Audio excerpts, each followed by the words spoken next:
ఇది చూసారా, ఇది లాస్ట్ మంత్ మేము ఎగ్జిబిషన్ అయితే వెళ్ళాం కదండి, తిరుపతి జలకన్య ఎగ్జిబిషను. అక్కడైతే తీసుకున్నాము. ఇది ఇలా ఫోల్డర్కి అయితే పెట్టి ఇందులో పచ్చకర్పూరం అయితే వేస్తారు. స్ప్రెడ్ ఇది ఇల్లంతా కూడా స్ప్రెడ్ అవుతుంది, మంచి స్మెల్ అయితే వస్తుంది.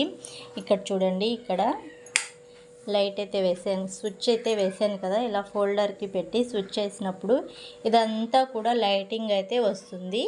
ఇక్కడ మనకి ఒక రెడ్ బటన్ అయితే ఇచ్చారు. ఆ రెడ్ బటన్ నొక్కితే ఇక్కడ మనకి రెడ్ కలర్ లైట్ అయితే వస్తుంది. ఇప్పుడు కొద్దిసేపటికి ఇక్కడ లోపలైతే స్టీల్ ఉంది కదండి, అదైతే హీట్ అవుద్ది. హీట్ అయిన తర్వాత మనం పచ్చకర్పూరం అయితే వేయాలి. అందులో పచ్చకర్పూరం డబ్బా అండి, ఇది తీసుకున్న దగ్గరే మేము అక్కడ తీసుకున్నాము. ఇది కూడా ఇప్పుడు ఇదైతే హీట్ ఎక్కింది కదా, ఇప్పుడు నేను ఇందులో పచ్చకర్పూరం అయితే వేస్తున్నాను. చూడండి, ఇప్పుడు ఇది ఇక్కడ మెల్ట్ అవుతూ ఉంటుంది, మనకి పొగల్లాగైతే వస్తాయి. ఇప్పుడు చూడండి, మీకు కనిపిస్తున్నట్లయితే పొగలైతే వస్తూ ఉంటాయి.